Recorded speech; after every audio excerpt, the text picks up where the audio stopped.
Selamat datang di India kuno, sebuah tanah yang tidak hanya menjadi rumah bagi peradaban tertua dunia, namun juga sumber lahirnya agama-agama besar, filosofi mendalam, dan kerajaan megah yang mengukir sejarah panjang Asia Selatan. Dari sungai Indus yang sunyi hingga Ashoka yang agung. Mari kita telusuri kisah penuh warna dari negeri para resi. Di sekitar 3300 sebelum Masehi, di sepanjang sungai Indus dan anak-anak sungainya, berdirilah salah satu peradaban paling maju pada masanya, peradaban lembah sungai Indus. Juga dikenal sebagai peradaban Harappa. Kota-kota seperti Mohenjo-daro dan Harappa memiliki tata kota yang menakjubkan. Jalan yang rapi, sistem saluran air limbah bawah tanah, dan bahkan toilet pribadi. Tidak main-main, ini 2000 tahun sebelum Roma mengenal saluran air. Bahasa mereka masih misteri karena hingga kini tulisan Indus belum berhasil dipecahkan. Tapi dari artefak yang ditemukan, kita tahu mereka memiliki sistem perdagangan luas dari Mesopotamia hingga Teluk Persia. Sekitar 1500 sebelum Masehi, datanglah bangsa Indo-Arya dari barat laut, membawa bahasa Sanskerta dan sistem sosial baru yang kelak menjadi cikal bakal masyarakat India. Mereka menyusun Veda, kumpulan himna yang menjadi dasar agama Hindu. Veda bukan sekadar teks suci, tapi juga dokumen sosial, astronomi, dan bahkan hukum. Bangsa Arya memperkenalkan sistem kasta, upacara yajna, dan filsafat alam semesta yang sangat kompleks. Transisi ini perlahan menggantikan budaya Harappa. Namun beberapa unsur seperti penghormatan pada alam dan dewa lokal tetap bertahan.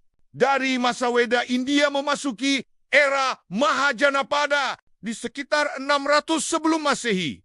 Muncul 16 kerajaan besar yang bersaing memperebutkan kekuasaan. Di antara kerajaan ini ada Magadha, Kosala, dan Vatsa. Disinilah lahir dua agama besar, Jainisme dan Buddhisme, yang menawarkan jalan spiritual berbeda dari Veda. Siddhartha Gautama atau Buddha lahir pada masa ini, dan ajarannya mengguncang struktur sosial lama. Raja Bimbisara dan Ajatasatru dari Magadha menjadi tokoh penting dalam mendukung reformasi agama dan politik. Tahun 322 sebelum Masehi, Chandragupta Maurya menyatukan India Utara di bawah dinasti Maurya. Tapi tokoh terbesarnya adalah cucunya, Ashoka Sang Agung.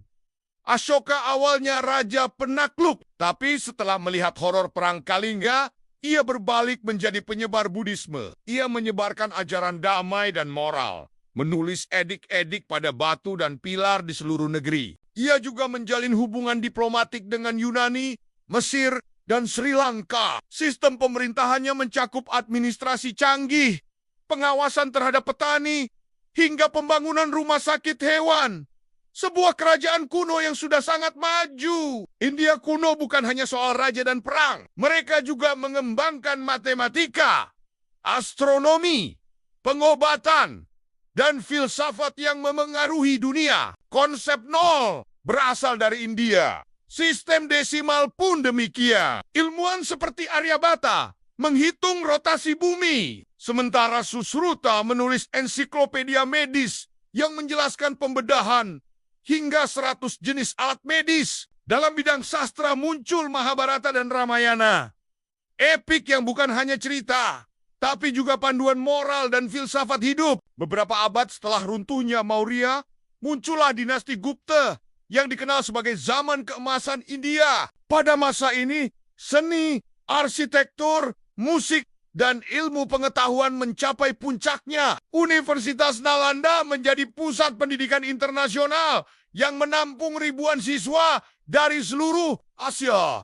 Kerajaan Gupta mendukung pluralisme agama Hindu, Buddha, dan Jain hidup berdampingan. Seni rupa berkembang pesat, termasuk patung dan lukisan yang penuh ekspresi spiritual. India kuno adalah peradaban yang hidup bukan hanya dalam buku sejarah, tapi dalam bahasa, sistem kepercayaan, dan cara hidup miliaran orang hari ini, dari angka 0 hingga yoga, dari Ashoka hingga Mahabharata. Warisan India kuno masih hidup dan mengalir dalam nadi dunia modern. Baiklah, itulah tentang India kuno. Kita bertemu lagi di video selanjutnya.